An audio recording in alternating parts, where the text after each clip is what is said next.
Bueno a todos, gracias por venir en esta noche, otra noche de Open Minds. Ahorita estamos siempre en el juego del mundo, hemos ido paso por paso descubriendo cuáles son los procesos en los que llevamos ahorita. Entonces solo antes voy a hacer un pequeño disclaimer. El episodio de hoy es un poco fuerte porque se habla mucho de varios sistemas, de los dos sistemas que ustedes ven en la maqueta que ahorita tienen. Obviamente aquí no hay nada personal y no se ataca a la persona, sino que lo que se critica es el sistema, porque obviamente un sistema va a ser el correcto y el otro sistema va a ser prácticamente el falso, por así decirlo. Así que ante esto continuamos con el objetivo. Para los que es primera vez en venir, el objetivo es sobrevivir y el que sobreviva gana, ¿sí? Entonces las reglas del juego es entender las indicaciones futuras antes de tomar una decisión. ¿Qué quiere decir? Que con nuestra maqueta debemos descifrar el camino correcto a la vida. Entonces esta maqueta, la que ustedes tienen hoy, ustedes empiezan hoy en el centro. De este centro ustedes tienen que escoger si ir hacia este lado o si ir hacia este lado, pero ustedes tienen que escoger en donde ustedes van a sobrevivir. Por lo tanto, aquí ya les doy el pequeño spoiler, aquí es la vida, aquí es la muerte. Entonces si ustedes escogen por este lado, obviamente van a sobrevivir, van a ganar. Obviamente este se confunde mucho con este, entonces hay que tener cuidado si uno queda de un lado, del otro o en medio. Entonces uno tiene que saber discernir cuáles son de esos dos lados y eso es lo que vamos a explicar acá. Entonces nosotros terminamos con el tema del continuo en los últimos episodios para pasar al lugar santísimo, solo que antes de pasar al lugar santísimo, recordar qué era lo importante de cada uno de estos muebles. Al principio era el altar de sacrificio que representaba a Jesús en la cruz, el lavacro que representaba el bautismo, teníamos la mesa de los panes que representa la Biblia, el candelabro, el testimonio y por último el altar del incienso que representa la oración. ¿Ok? Entonces, ¿qué significa cada uno de esos? Es que se acepta a Cristo y se arrepiente. Uno después se bautiza, lee su palabra, se ora y se da testimonio. Y como aquí dice, es continuamente, o sea, se hace todos los días, diariamente. Entonces esta sexta parte del juego se llama lugar santísimo. Solo que antes de entrar de lleno al lugar santísimo hay que entender bien cómo lograr llegar al lugar santísimo, porque llegar al lugar santísimo ya es prácticamente ganar. O sea, el que entra al lugar santísimo gana. El único tema es que no va a estar fácil, sino que se complica más. Entonces ahí donde queda el lugar santísimo, que es esta parte, y aquí está el arca del pacto.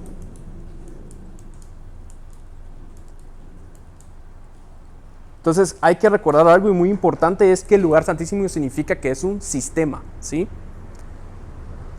Lo más importante de un sistema, y ahorita lo vamos a ejemplificar con un video, pero quiero que se lleven bien el video ahorita porque les va a servir para toda la presentación. The Matrix is a system, Neo. That system is our enemy. But when you're inside, you look around, what do you see? Businessmen, teachers, lawyers, carpenters, the very minds of the people we are trying to save. But until we do, these people are still a part of that system, and that makes them our enemy. You have to understand, most of these people are not ready to be unplugged. And many of them are so inert, so hopelessly dependent on the system, that they will fight to protect it. Were you listening to me, Neo? Or were you looking at the woman in the red dress? I was... Look again. Freeze it.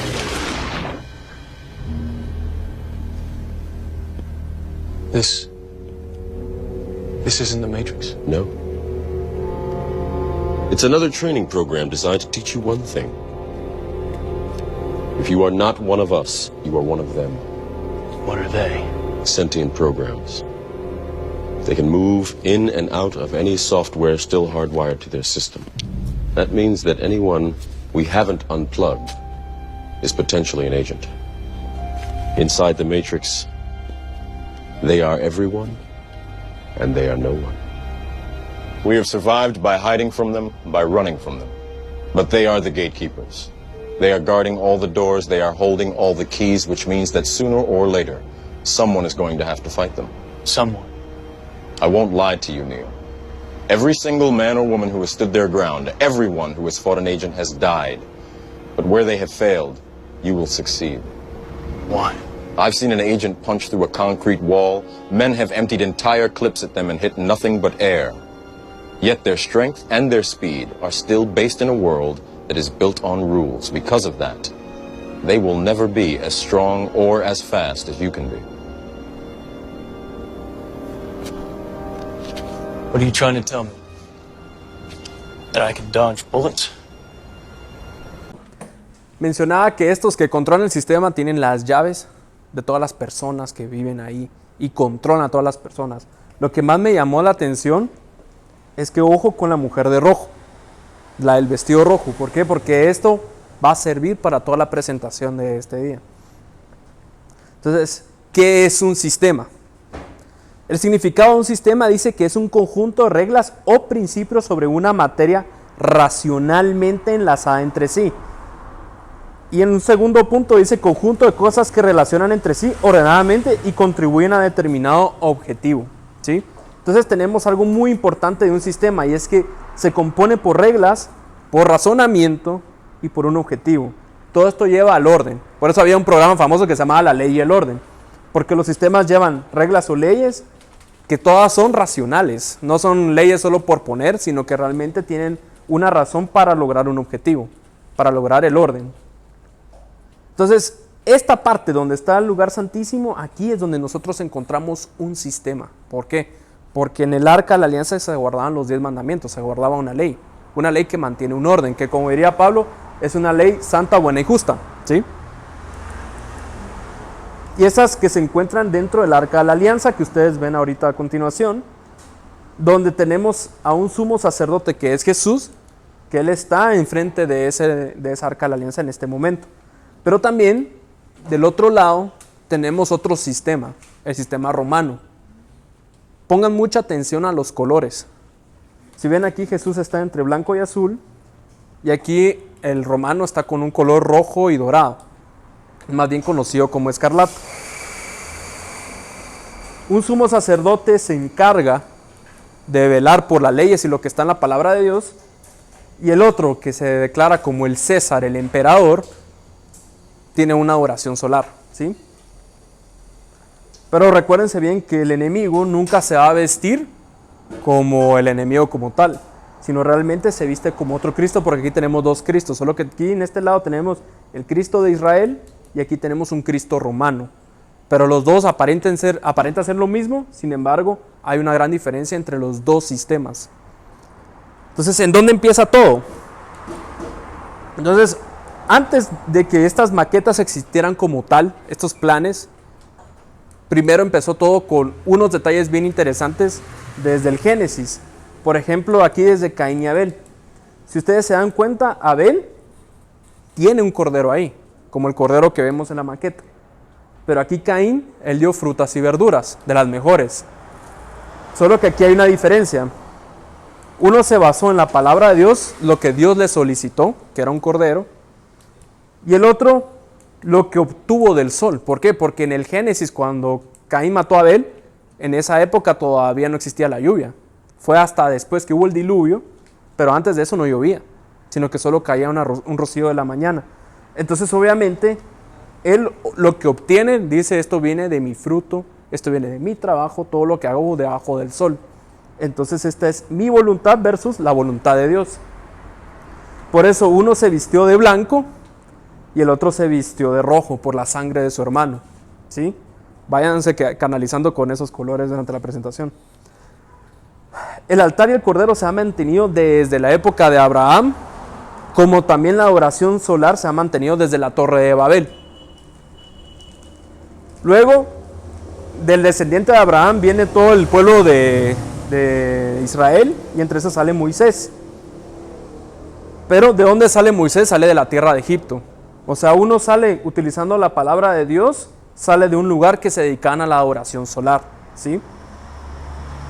Lo interesante de esto es que cuando Israel hace la maqueta del santuario, fue por órdenes de Dios, que Dios le da las instrucciones a Moisés de cómo va a ser el santuario. Lo interesante es que Egipto también hizo el suyo. Y Egipto tiene las mismas 3 partes que tiene el otro. Por eso es que ustedes cuando ven un santuario y el otro, las diferencias no van a ser muchas, sino que son detalles en los cuales uno dice, no me había dado cuenta en ese simbolismo que los hemos venido exponiendo durante las últimas semanas. Pero si se dan cuenta que tiene los obeliscos, que lo vimos en la presentación pasada, que era una veneración al sol, las antorchas, y que tienen varios simbolismos, sobre todo el zodiaco, porque ellos tenían una alabación a las estrellas y a todos los demás astros. Pero en la diferencia son los muebles que hemos estado viendo durante cada episodio. Algo que hay que resaltar de Egipto es que su principal dios era Ra, el dios del sol, y luego cambió a Atón cuando los egipcios se hicieron monoteístas. Interesante porque los egipcios, cuando vieron a Israel salir y vieron que su dios sí funcionaba, hubo otro faraón que dijo, no, aquellos la ventaja que tenían es que no tenían varios dioses, sino que tenían uno. Entonces este egipcio lo que hizo es que puso solo uno, pero siempre con adoración solar, y de él viene el tema de los obeliscos. ¿Por qué? Porque antes echarse la pirámide como que era mucho tiempo, a veces ni vivían para poderla ver terminar, y el obelisco era una forma más eficiente de poder tener una oración piramidal solar. Luego tenemos que cuando salen del pueblo de egipcio y entran a Canaán, hacen un templo, el famoso templo de Salomón. Este fue el primer templo levantado, porque ya no era el campamento que iban haciendo el santuario, sino más bien este santuario ya lo edificaron de una manera hermosa, según la palabra de Dios. Pero por otro lado tenemos a Babilonia, que tenemos algo aquí que ellos les llama Etemenki, que es una pirámide también que viene todo de la instrucción de la misma Torre de Babel. ¿Por qué? Porque siempre son pirámides con adoración solar, y estas las van a encontrar en todo el mundo. Lo encuentran en los mayas, en Teotihuacán, en Machu Picchu, en Egipto, etc. Interesante porque diferentes culturas que no tenían contacto entre ellas hacían siempre pirámides, obviamente, porque desde un punto donde les confundieron los idiomas en la Torre de Babel, siguieron construyendo pirámides solares por todo el mundo. Y hoy en día son en ruinas. Ustedes van donde existió Babilonia en Irak, son ruinas nada más, tal cual lo dice la profecía bíblica. Eso es un punto muy interesante. Pero también la gente de Babilonia en aquel entonces destruyó el templo de Salomón. O sea, ¿qué quiere decir? Que esos dos santuarios siempre se han encontrado en un ataque. El santuario romano que ustedes ven ahí ataca siempre a este santuario. Entonces, una de las cosas que busca el paganismo es destruir lo que viene de Israel, es destruir lo que viene del cristianismo. En esa época, el rey de Babilonia, que se llamaba rey Nabucodonosor, qué interesante porque antes vimos una referencia a la Matrix, y uno de los principales naves de la Matrix se llamaba Nabucodonosor II, como que diciendo hubo otro Nabucodonosor, después hubo otro rey de Babilonia. Todas las referencias de las películas siempre las sacan de la Biblia. No existe esa creatividad que uno espera, ¿verdad? Entonces el rey de Babilonia tiene un sueño y sueña con una estatua que representa a él, pero con diferentes metales. Él no sabía cómo responder a ese sueño, porque él decía así como, no sé ni qué fue lo que soñé, pero necesito saber, porque si no me voy a matar a todos los sabios de aquí de Babilonia. Y uno de los que estaban cautivos de Israel, cuando él atacó Israel y sacó un montón de gente cautiva, entre esos estaba Daniel. Y Daniel tuvo una visión donde Dios le contesta cuál fue el sueño del rey Nabucodonosor. Entonces Daniel empieza a explicar al rey Nabucodonosor su sueño. La primera interpretación del reino es de que como tiene varios metales, el principal metal, que es la cabeza del rey Nabucodonosor, es de oro. Entonces dice en Daniel 2, 37, 38, tú, oh rey, eres el rey de reyes, porque el Dios del cielo te ha dado reino, poder, fuerza y majestad. Y donde quiera que habitan hijos de hombres, bestias del campo y aves del cielo, Él los ha entregado en tu mano y te ha dado el dominio sobre todo. Y tú eres aquella cabeza de oro, esta cabeza de oro. Pero ¿qué son los siguientes metales que la contencen? Son reinados que vienen después de él. O sea, esa estatua es una línea de tiempo.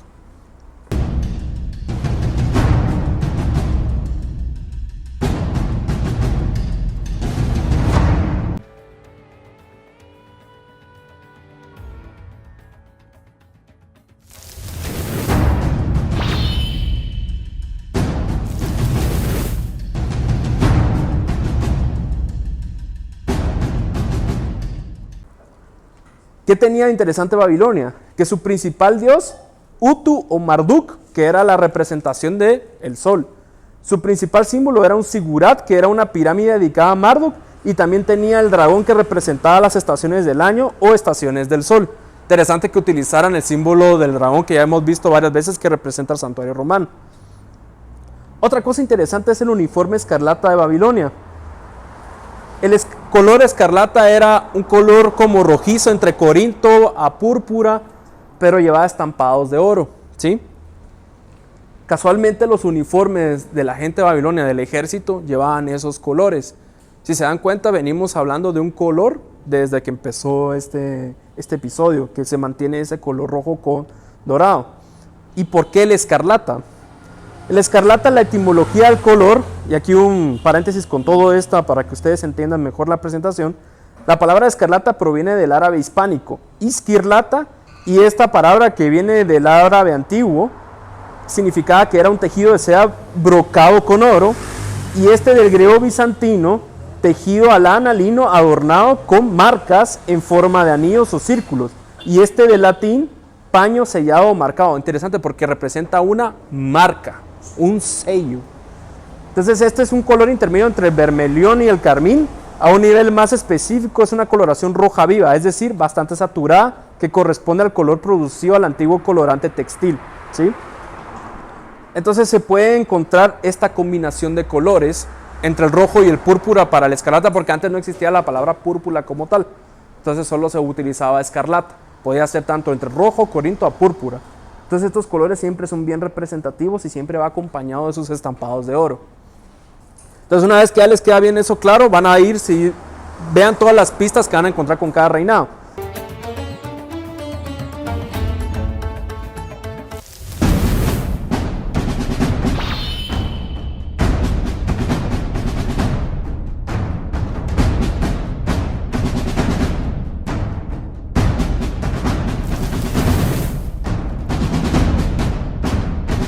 Entonces el segundo reino fue Medio Persia, porque los medos y los persas invadieron Babilonia después, tal cual lo dijo en la profecía de Daniel. Entonces, ¿y por qué de plata? Porque cada vez los metales van perdiendo valor, o sea que cada reinado ya no tiene el valor que tenía el reino anterior. Como dirían, los tiempos son peores. Entonces se puede ver desde esta línea de tiempo, desde esta estatua, cómo se van depreciando.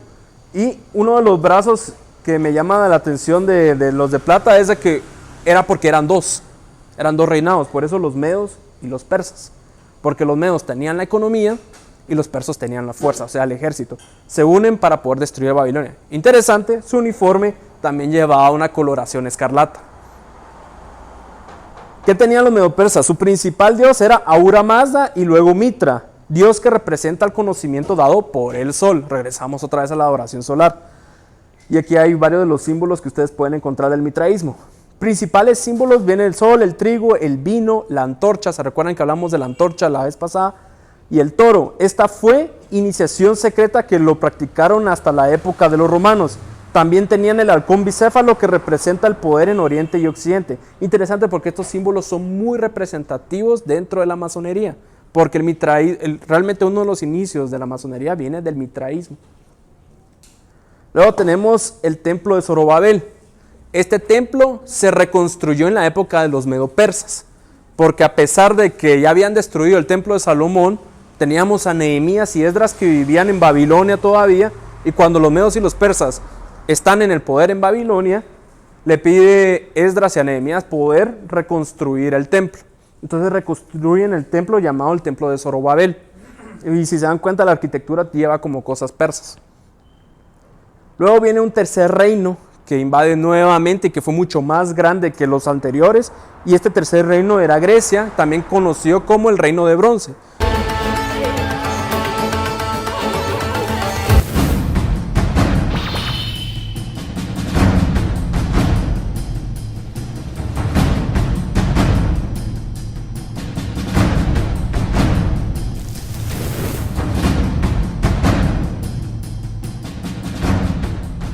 Out of that goat with the one horn, we see that the horn is broken and 4 horns rise up.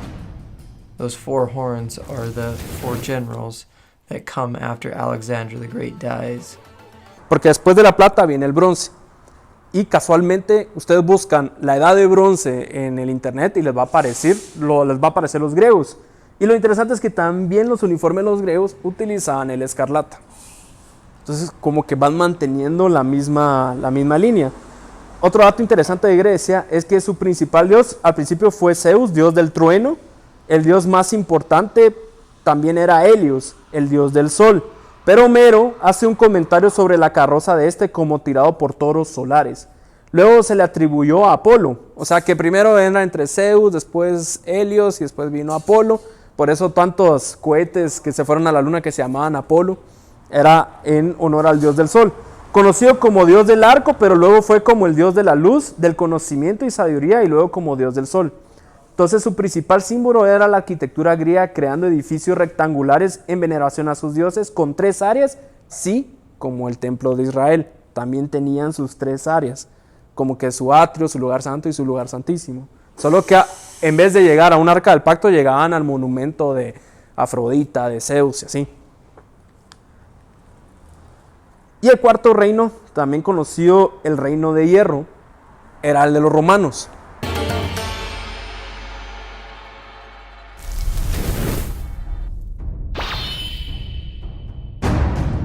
His beast has 10 horns, and his nails brass, and his teeth are like iron, and it tramples God's holy people.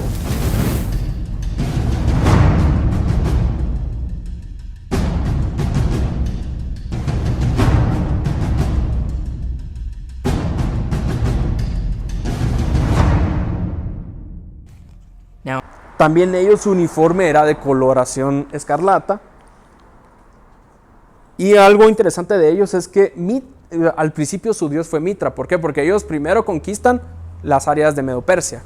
¿Qué sucede ahí? Ellos absorben las religiones que iban conquistando. Porque recuerden que parte del principio de ellos es divide y vencerás. Entonces una forma de ellos de unir a un pueblo era adoptando su cultura, su religión y sus costumbres. Entonces invadían un pueblo y se volvían la religión de ese pueblo. Entonces ellos primero empezaron con el mitraísmo, luego adoptaron los dioses de los griegos y le cambiaron los nombres, siendo el Sol Invictus el equivalente a Apolo, aunque también tiene mucha referencia egipcia.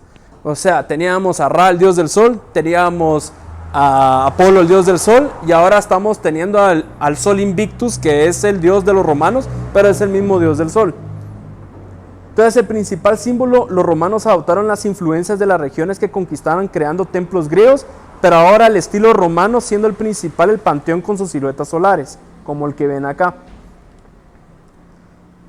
Y luego viene el templo de Herodes. El templo de Zorobabel nunca lo destruyeron, pero le dieron como que una manutención bien interesante y la adornaron con cosas romanas. Esto es un detalle muy interesante que quiero que también se lo lleven, porque lo mismo sucede en nuestros días. Empezamos con un cristianismo puro, pero al final se va adornando de temas romanos, ¿sí? Lo mismo pasó con este templo. Al final ya no era un templo 100% israelita, sino que ya tenía cosas de Roma. Tanto así que cuando crucifican a Jesús, los mismos fariseos dicen que prefieren al César antes que a Cristo. Entonces la crucifixión de Cristo y destrucción del templo sucedió casualmente en la época romana. El templo, a Jesús lo crucificaron obviamente en el año 27 después de Cristo. Y tenemos la destrucción del templo que se dio en el año 70 por Tito, un romano. Entonces, el quinto reino, ¿cuál sería? Porque ya pasamos por el oro, por la plata, el bronce, el hierro. Y ahorita solo nos queda hierro con barro cocido o concreto. Así como cuando ustedes ven afuera los apartamentos construyéndose, ven los lingotes de hierro con la estructura de concreto. ¿Por qué estos elementos? Porque han representado las economías de cada uno de estos reinados. Babilonia usaba mucho el oro, los medopersas usaban la plata, por eso esa famosa frase que tenés plata o no. El bronce lo utilizaban los griegos, tanto así que le llamaban el ejército de bronce. Y los romanos descubrieron dos cosas: descubrieron el hierro y también descubrieron el concreto. Entonces, ¿quién sería este quinto reino? Vamos a ver un video que nos va a contar un poquito más sobre eso. Otro ángel le siguió diciendo: ha caído Babilonia, la gran ciudad, porque ha hecho beber a todas las naciones del vino del furor de su fornicación.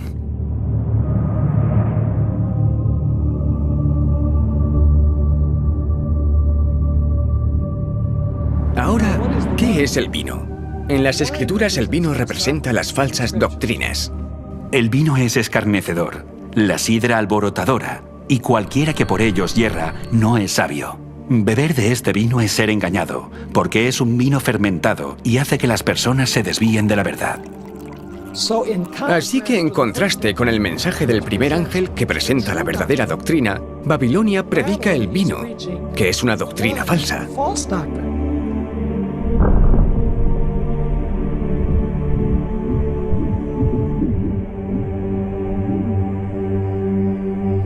La oscuridad de la noche nos oculta de la vista la verdad sobre el mundo que nos rodea. La confusión, al igual que la oscuridad, nos ha ocultado la verdad sobre el carácter de Dios. Las doctrinas e ideas falsas son como los árboles del bosque que cambian con las estaciones. Se mecen con el viento, crecen y caen a lo largo de los siglos. Existe solo una manera de disipar la oscuridad, y es con luz.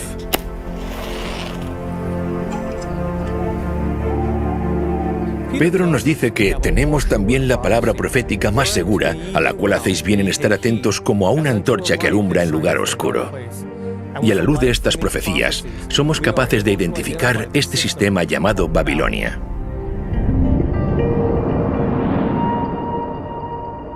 Babilonia está representada por una mujer en Apocalipsis capítulo 17. Y me llevó en el espíritu al desierto, y vi a una mujer sentada sobre una bestia escarlata llena de nombres de blasfemia, que tenía 7 cabezas y 10 cuernos. Los primeros 3 símbolos que nos ayudan a identificar a Babilonia son la mujer, la bestia y las 7 cabezas. Para poder entender correctamente estos símbolos debemos permitir que la Biblia los defina por nosotros. Esto es lo que Dios tiene que decirnos acerca del símbolo profético de una mujer. Destruiré a la bella y delicada hija de Sión. Sión fue el nombre dado al pueblo de Dios. También lo leemos en Isaías. Y diciendo a Sión, pueblo mío eres tú. Así que en el Antiguo Testamento, Dios utiliza el símbolo de una mujer para representar a su pueblo. En el Nuevo Testamento también se usa la alegoría de una mujer para representar al pueblo de Dios que conforma su iglesia. Por esto dejará el hombre a su padre y a su madre, y se unirá a su mujer, y los dos serán una sola carne. Grande es este misterio, mas yo digo esto respecto de Cristo y de la iglesia. En el libro de Apocalipsis aparecen 2 mujeres. Una es una virgen vestida de blanco que representa la iglesia de Dios, y la otra mujer se llama Babilonia y es una ramera, lo que significa que representa una iglesia falsa. Está sentada sobre una bestia. Una vez más, dejemos que la Biblia interprete sus propios símbolos y vayamos al libro de Daniel para definir lo que simboliza la bestia. La cuarta bestia será un cuarto reino en la tierra. De acuerdo con el libro de Daniel, una bestia simboliza un reino o una nación.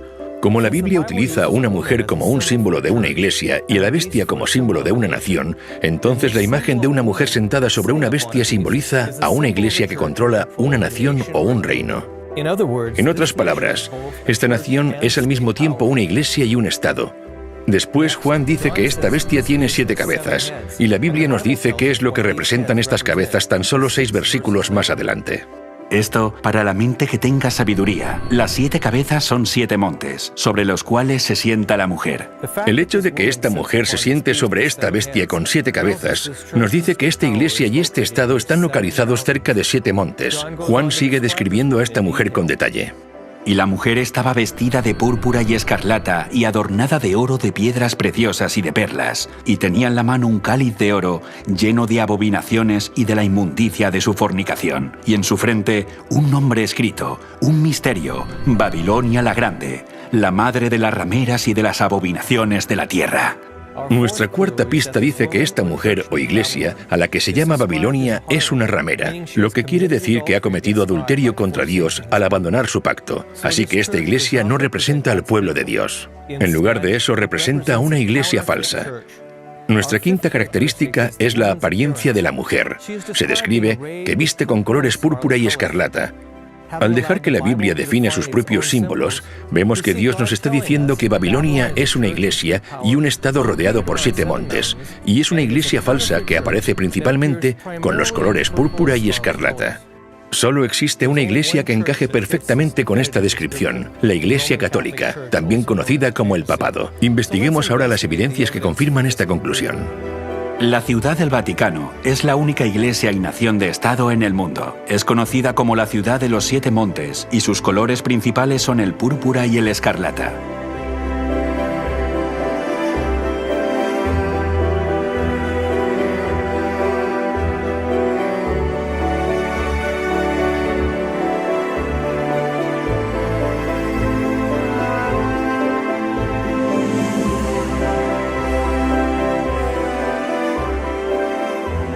Durante la Reforma Protestante, muchos de los reformadores, incluyendo Thomas Cranmer, John Wesley, William Tyndale, John Wycliffe, Philip Melanchthon, Juan Hus, Martín Lutero y otros muchos, todos concluyeron que el papado era la ramera de Babilonia que aparecía en las Escrituras. Yo por mi parte quiero descargar aquí mi responsabilidad personal y actuaré conforme a mi conciencia. Por eso dirijo mi acusación contra el Papa y todos los papistas, que en verdad el papado no es sino el reino de Babilonia y el verdadero anticristo. Porque, ¿quién sino será el hombre de pecado, el hijo de perdición, que con sus enseñanzas y sus leyes multiplica los pecados y acrecienta el número de almas que se pierden, mientras que está sentado en la iglesia como si fuera un dios? Pues todo esto lo viene cumpliendo a la perfección la tiranía papal desde hace muchos siglos. La cautividad babilónica de la iglesia de Martín Lutero, página 197. We understand that the water represents people. And what about the blasphemous heads? There is only one country in which its leader takes the name of God as to himself, so-called Holy Father. The wound? Well, let's let Pope Francis describe what that is. Queridos hermanos, la desunión es una herida en el cuerpo de la Iglesia de Cristo. Y nosotros no queremos que esa herida permanezca. It is the ecumenical movement that will heal the wound. Ok. Y no solo Martín Lutero y los que mencionaron ahí, también Galileo, Isaac Newton. Isaac Newton dice, tan cual, el que descubrió la gravedad, que realmente el papado representaba a la gran ramera que se menciona en Babilonia, que se menciona en Apocalipsis. Entonces, como les vengo diciendo, estamos hablando de un sistema, no estamos hablando de las personas que lo acompañan. Y lo más importante es encontrar esa diferenciación, porque ya Dios nos lo está dando en su palabra. Nos está diciendo, mira, estos símbolos representan esto. Una vez que tenés las pistas, ya puedes sacar vos tus conclusiones y vos tenés que venir y decidir qué camino tomar.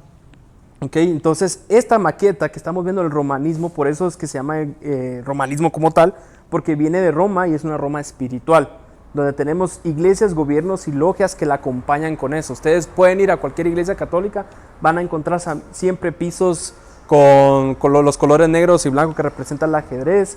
Tenemos el zodiaco, tenemos el sol, la luna y las estrellas, las pirámides, todo lo que venimos viendo de todos los pueblos paganos que han existido desde Egipto, Babilonia, Medo-Persia, etcétera, hasta llegar a Roma espiritual.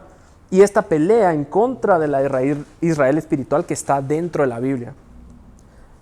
Por lo tanto, esta es la mujer a la que se refiere que está vestida de blanco. Es la iglesia de Dios realmente. Y tenemos a esta gran ramera, que es la que se viste púrpura y escarlata, y representa una mezcla, porque está una vez una mujer, pero después se combinó con todas las demás religiones paganas. Recuérdese lo que hacía Roma, conquistaba el lugar y unía a todos los pueblos mezclando sus creencias y costumbres. Luego entraba a otro lugar y conquistaba y volvía a mezclarlos. Entonces, ¿qué pasa? La adoración se mezcla. Cuando antes la adoración era solo para un dios, aquí hay una adoración politeísta. Adora un montón de dioses, por eso se le declara como adulterio y por lo tanto, por eso el símbolo de la gran ramera. Por eso se recuerdan de la mujer de vestido rojo que mencionaba en la Matrix. Es porque es ese sistema el que gobierna. Y luego cuando le dice al otro, vuelve a voltear a ver, y ya le tenía la pistola apuntando en la cabeza. ¿Qué quiere decir? Que es un sistema de muerte. Como tal, ustedes lo pueden ver en su maqueta, porque uno es una iglesia y la otra es una iglesia apóstata.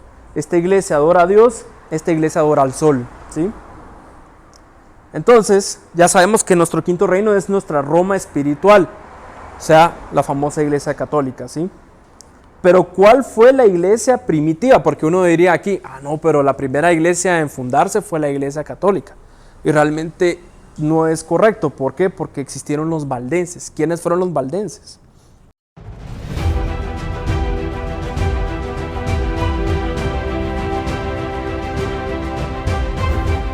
Los valdenses, los habitantes de los valles. Mientras la iglesia celta mantenía la pureza de la fe de los apóstoles en las islas británicas y evangelizaba la región, los valdenses hacían lo mismo aquí, en el norte de Italia. La palabra valdense significa habitante de los valles, pero originalmente en italiano se llamaban vallenses. Se tradujo al francés como vaudois, pero en el siglo VII una de las L's se transformó en D. De ahí que hoy les llamemos valdenses. Los valdenses no se consideraban a sí mismos reformadores. No veían ninguna necesidad de separarse de Roma porque decían, nunca hemos pertenecido a Roma. Eran herederos de la fe de los apóstoles y podían trazar sus orígenes en la historia desde los primeros siglos de nuestra era. Cuando investigamos la historia de los valdenses vemos que están presentes cientos de años atrás e incluso los encontramos en los primeros siglos de la era cristiana, en el siglo IV con Vigilantius y también en los siglos VII, VIII y IX.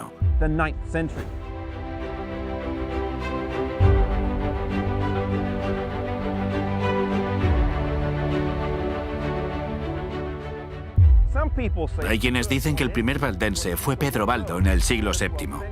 Pero esto no es del todo preciso. Aunque es verdad que Pedro Baldo era un comerciante de León, que vendió todos sus bienes y entregó su vida a la predicación del Evangelio, no fue el primer valdense y las raíces son muy anteriores a él.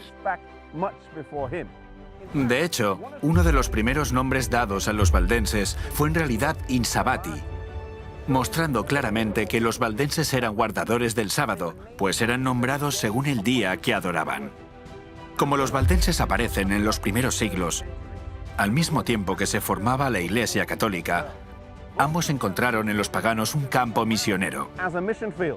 La Iglesia Católica Romana usaba el poder de las leyes, la espada y las alianzas políticas para convencer a la gente. Sin embargo, los valdenses pusieron su fe en el poder de la palabra de Dios.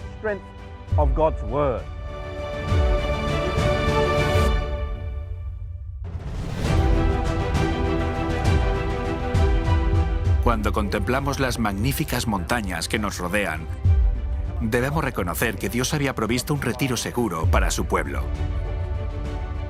A los valdenses les fue entregada la tarea de transmitir la luz a los protestantes de los tiempos modernos y penetrar la oscuridad con verdades puramente bíblicas. Ciertamente, ellos se mantuvieron más que otros grupos en la lucha para preservar la Biblia y el cristianismo primitivo. En los siguientes episodios veremos las cuevas donde se escondían y donde se reunían para la adoración. Veremos los lugares donde preparaban a sus jóvenes para estudiar la Biblia y llegar a ser misioneros. También subiremos a las montañas para contemplar los precipicios por los que los valdenses eran arrojados al abismo para morir en tiempo de persecución.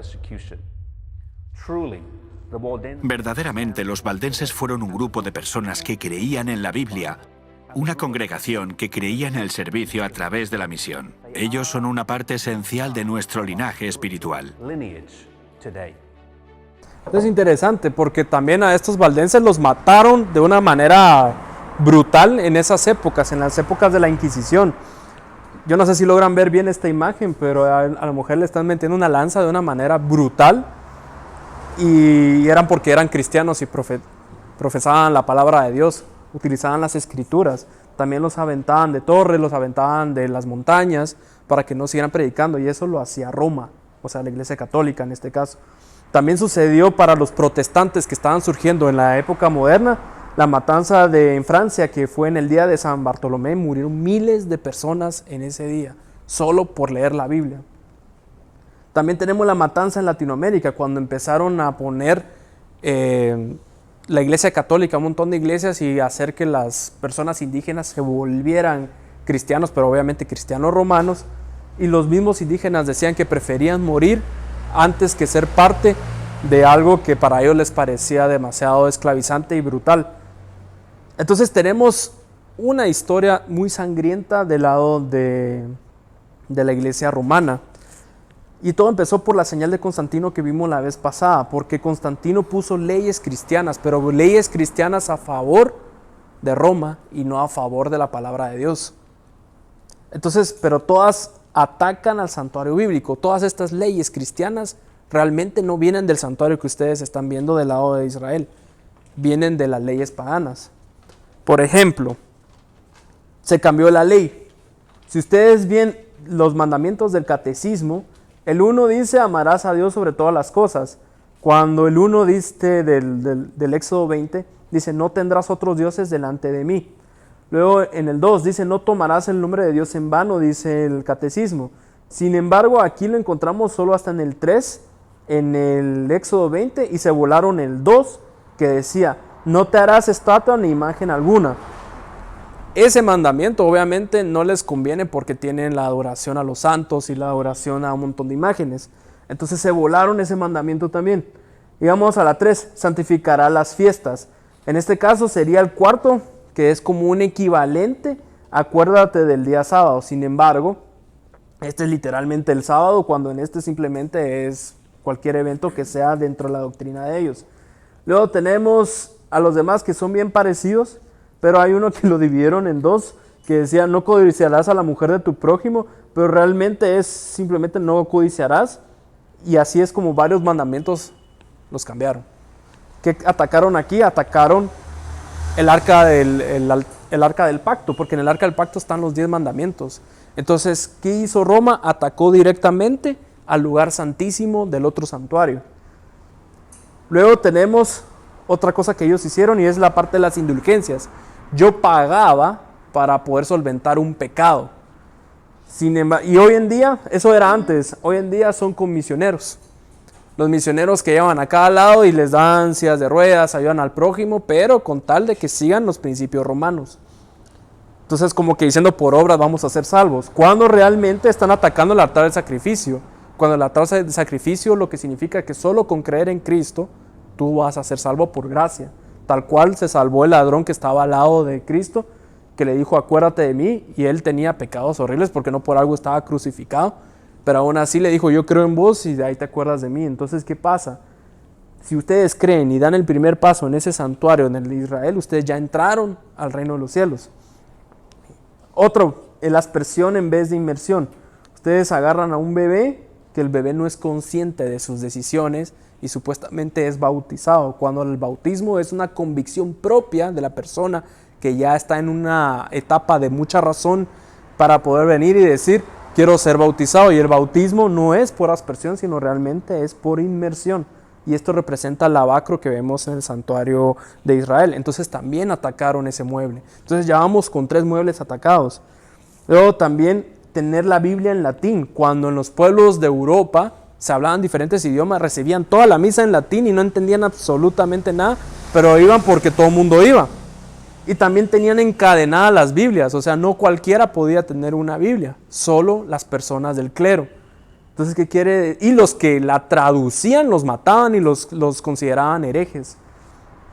Entonces ese es un ataque a la mesa de los panes. Entonces ya tenemos otro mueble que fue atacado. Luego tenemos otra cosa que se llama la flagelación, el autocastigo. Esto lo hace mucho la gente del Opus Dei. Y esta parte del autoflagelo lo usó mucho el hermano Pedro, lo hacían un montón de obispos o supuestamente hoy en día santos, que es como una forma de dar testimonio de Cristo, pero realmente el testimonio de Cristo es dando a conocer los frutos que Él nos da en Él. Entonces aquí está atacando directamente al candelabro. Luego, las oraciones repetitivas. Bien dice la palabra de Dios que Él no escucha oraciones repetitivas. Lo dice en Mateo y lo dice en otras partes. Y sin embargo, Nosotros en el cristianismo romano se tiene el rosario, que es repetir una y otra vez una misma oración. Entonces, ¿qué está atacando aquí? El altar del incienso, porque es donde Cristo está haciendo una mediación por nosotros a través de nuestras oraciones.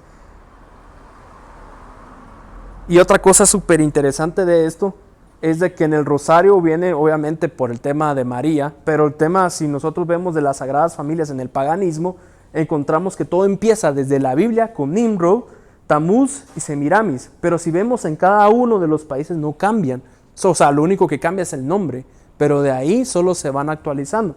Por ejemplo, empezó con Baal, Tamuz y Astoret, pero en los fenicios lo encontramos como El, Bacus y Astarte.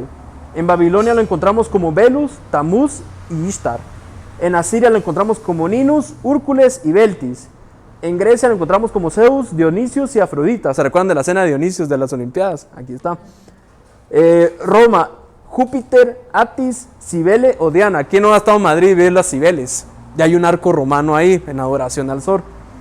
Luego vamos a Egipto, Júpiter. Egipto es Ra, Osiris o Horus, o Isis o Ator. Luego tienen India, Vishnu, Krishna, Isi o Devaki, China, Panku, Yi o Jango. Tenemos aztecas, Teolt, Quetzalcoatl, Coatlique, Escandinavia, Odín, Balder, Freida. Roma actual, José, Jesús y María. Por eso están haciendo la Sagrada Familia en Barcelona. ¿Por qué? Porque representa todo. Lo más chistoso es que varias de estas diosas tenían a un bebé cargando y un seno de fuera, que casualmente es muchas de las cosas que encontramos en muchas imágenes de María, y tenían unas oraciones repetitivas. Entonces lo único que han hecho es ir actualizando y cambiando nombres, pero sigue siendo el mismo ritual pagano. Entonces ha sido atacado todo el santuario. ¿Por qué? Porque obviamente ese es el plan de salvación. Satanás no quiere que ustedes sean salvos. Entonces, ¿qué dice en Daniel 12:7? Dice: y oí al varón vestido de lino que estaba sobre las aguas del río, el cual alzó su diestra y su siniestra al cielo y juró por el que vive por los siglos de los siglos, que serán por tiempos y la mitad de un tiempo, y cuando acabe la dispersión del poder del pueblo santo, todas estas cosas serán cumplidas. ¿Qué quiere decir? Que lo vimos la vez pasada, que los tiempos representaban un año, tiempos 2 años, mitad de un tiempo, punto 5. El total son 3.5 años, lo cual nos da 1260 días. Pero en la palabra de Dios encontramos que días son años. Por lo tanto, son 1260 años que se llamó a la Edad Oscura, que empezó en el año 538 después de Cristo y terminó en el año 1798 después de Cristo. ¿Por qué? Porque había un franco llamado Teodorico que le dio poder al papado en Roma para la época medieval, y después vino el general Berthier, que venía por medio de Napoleón a meter preso al papa, y ahí es donde Francia se vuelve ateo, ¿sí? Entonces ahí pasaron 1260 años. Entonces esa fue una persecución horrible que tuvieron que sufrir mucha gente que quería leer la Biblia, que quería vivir una vida como Cristo, pero no lo pudieron hacer debido a la Inquisición. Entonces, ¿cómo rescatar el templo? Ya hay una forma. Cuando Jesús, en el Nuevo Testamento, establece la última cena con los discípulos, les da pan y dice: esto es mi cuerpo, que por vosotros es partido. Y después les da el vino, que es zumo de uva, y dice: esta es la sangre del pacto, o lo que es lo mismo, el nuevo pacto. Jesús dijo: esta es mi sangre del nuevo pacto. El vino simboliza el nuevo pacto. ¿Cuál es el nuevo pacto? Dios dice: pondré mis leyes en la mente de ellos, y sobre su corazón las escribiré. Cuando Babilonia ofrece este vino falso, están ofreciendo un pacto falso. Este vino está adulterado, y de acuerdo a Proverbios 31, la Biblia dice que no es de los reyes beber vino o bebidas fuertes, no sea que bebiendo olviden la ley. Así que este vino está fermentado, es impuro. Y beber de este vino te hace olvidar lo que Dios había ordenado recordar. ¿Y qué es lo que dijo Dios que recordemos? Acuérdate del día de reposo para santificarlo. Así que este es el vino que ha sido entregado al mundo en este momento.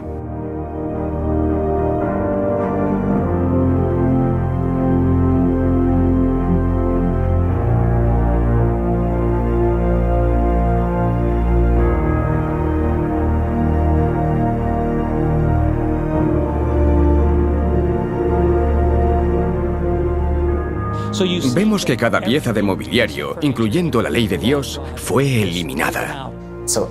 Todo lo que la Biblia dice que este poder haría, lo hizo durante el tiempo asignado a este poder. Así es como se rechazaron por completo todas de las verdades representadas en el santuario. Así que todo el santuario, desde la puerta hasta el lugar santísimo, había sido corrompido y necesitaba ser restaurado. La profecía de Daniel 8:14 nos dice, hasta 2300 tardes y mañanas. Luego el santuario será purificado. En un momento concreto, todas las verdades que habían sido derribadas por el cuerno pequeño terminarían siendo restauradas. Todo el santuario es echado por tierra y pisoteado por este hombre de pecado, y la Reforma Protestante lo restaura. A lo largo de un periodo de 500 años, eso es lo que sucedió.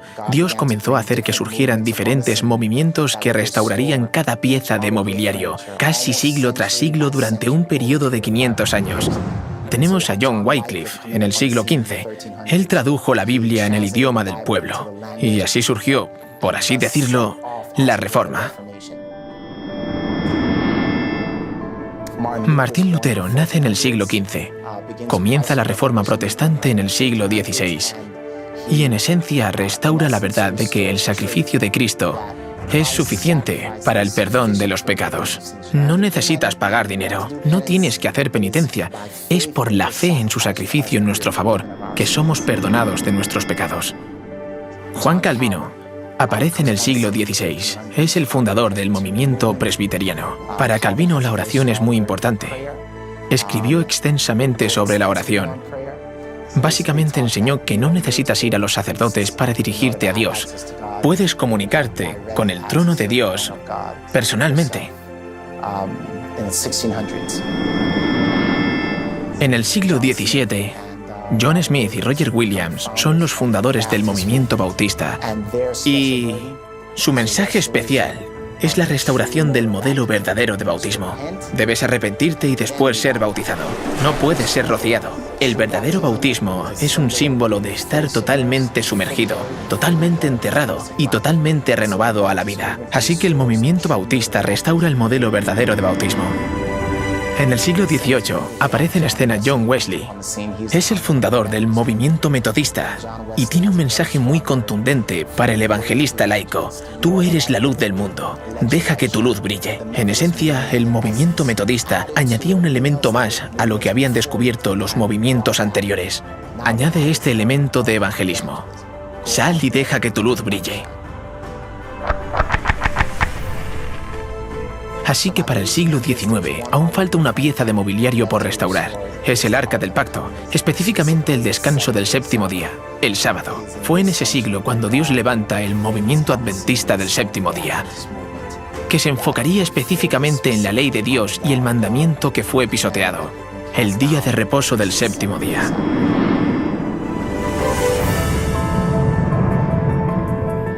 Así que en esencia tenemos estas dos profecías en el libro de Daniel. Una que dice que el santuario sería echado por tierra y la otra que dice que sería purificado al final de los 2300 días. Vemos que esto se confirma en la historia.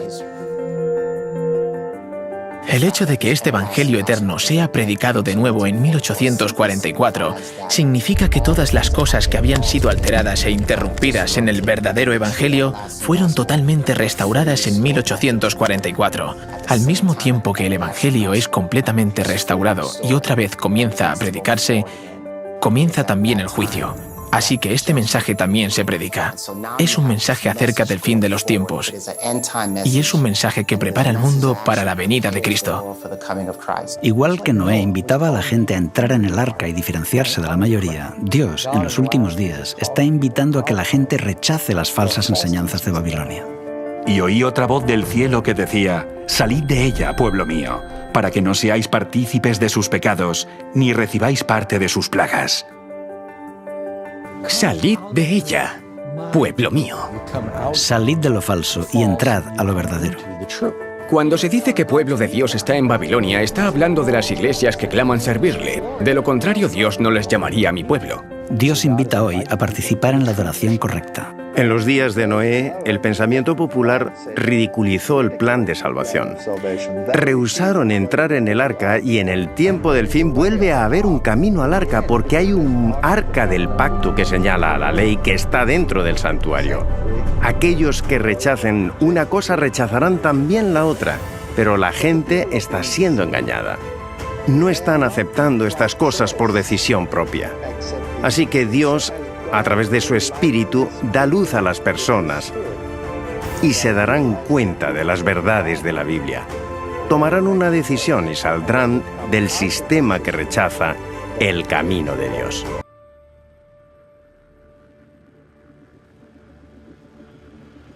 And out of those 10 horns rises a little horn that uproots 3 other horns. And this little horn has a mouth that speaks great things against God. And that little horn persecutes God's people and defiles the temple.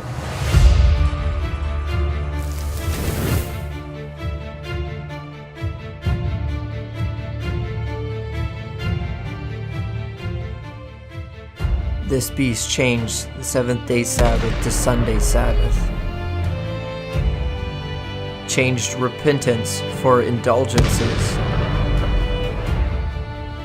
Forbid the common person from reading the Word of God. Changed baptism for infant baptism and sprinkling. Murdered anyone that did not agree with her dogma. Changed prayer for the rosary and priest confessionals. But God worked through mighty men to bring back these special truths. Wycliffe brought back the Word of God, the Bible. Luther brought back repentance. Calvin brought back prayer. Smith brought back baptism. Wesley brought back living the gospel truth. White brought back the true understanding of the commandments of God and the testimony of Jesus Christ. Entonces es interesante porque esa profecía que menciona Daniel era el cumplimiento de 2300 tardes y mañanas que representan años.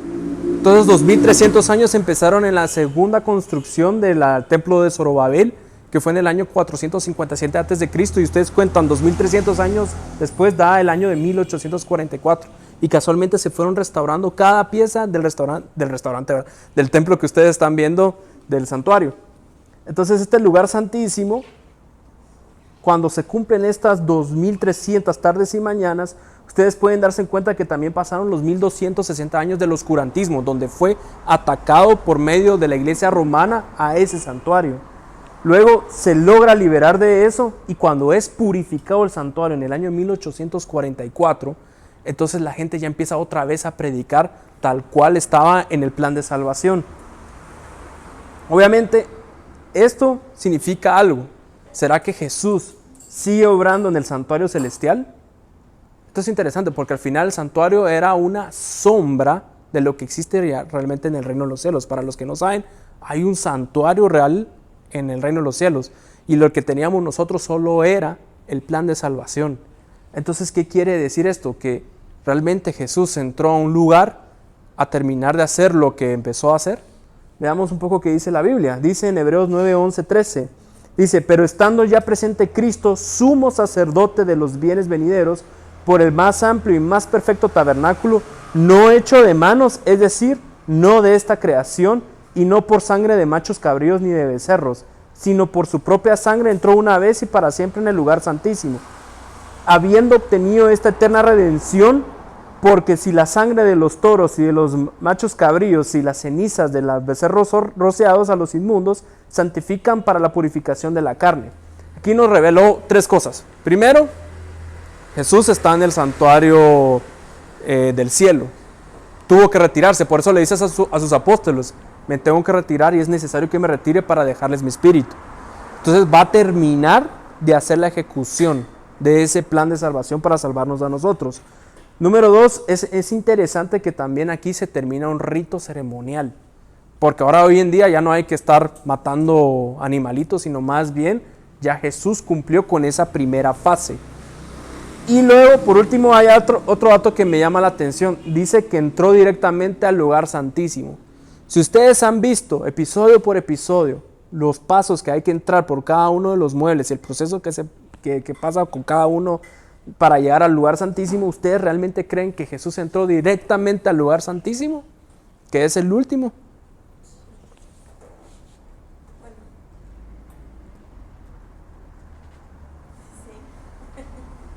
Buena pregunta, ¿no?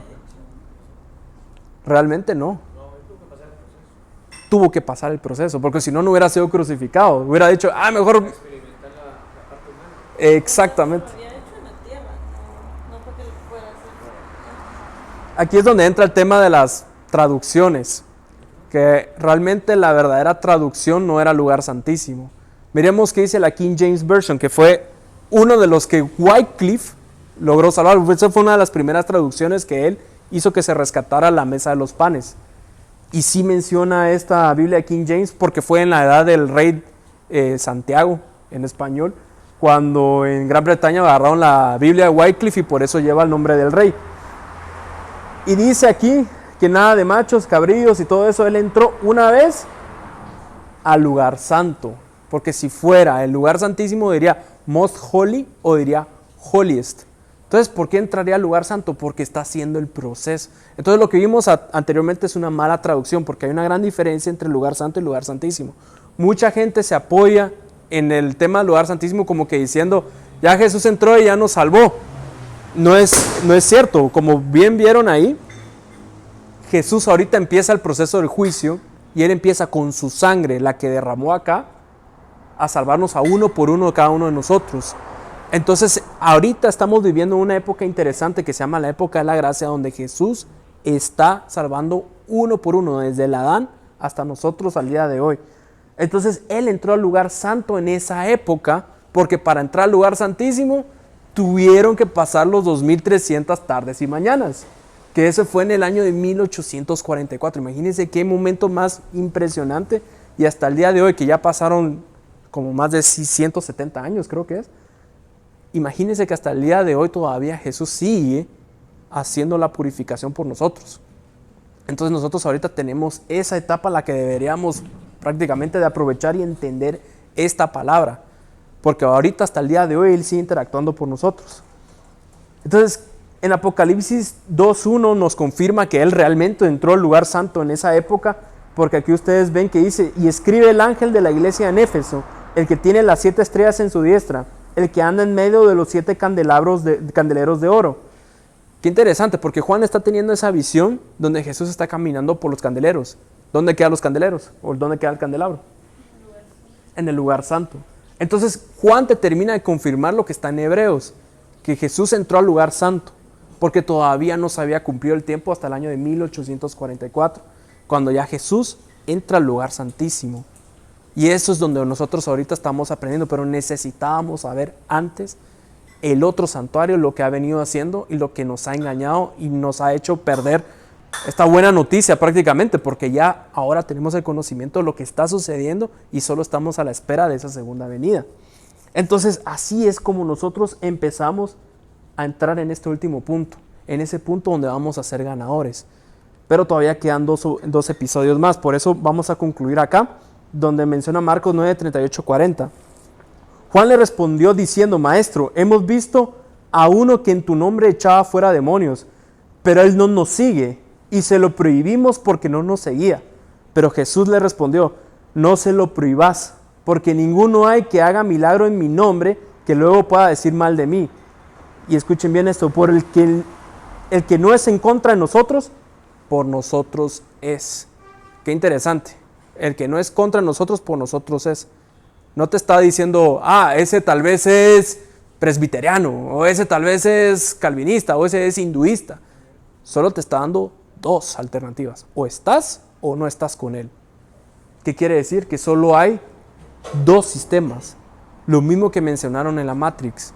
Y lo interesante porque en la Matrix también usaron ese verso, que es una blasfemia realmente hacer eso, pero utilizan ese verso cuando viene y le dice a Morpheus a Neo, Le dice, si tú no estás con nosotros, estás con nosotros.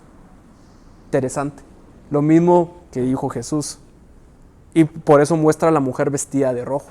Porque como que diciendo, recordate de qué lado del santuario están ustedes. Y ustedes depende de dónde se quieran quedar.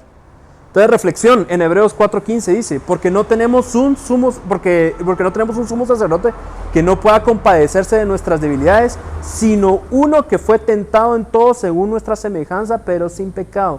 ¿Qué te está diciendo? Que Jesús es nuestro sumo sacerdote.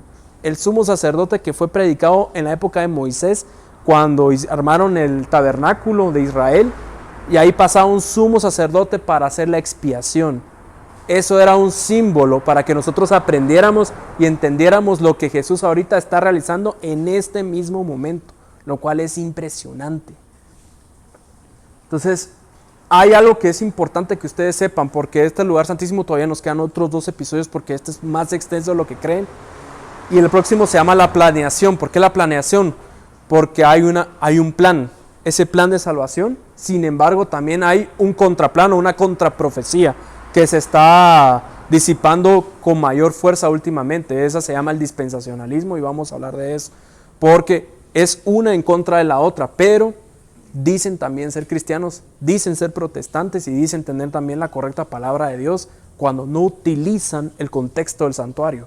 Entonces volvemos a caer en la misma situación del santuario romano y volvemos a destruir lo que ya se había recuperado y que todos los que tuvieron que vivir la Inquisición se esforzaron por recuperar mueble por mueble. Entonces no se lo pierdan, va a ser el 3 de septiembre y prácticamente vamos a adentrarnos más de lo que es el sumo sacerdote y lo que vino a hacer Jesús, y eso destruye toda teoría de las que han venido con la contraprofecía. Entonces no sé si hay alguna duda, algún comentario.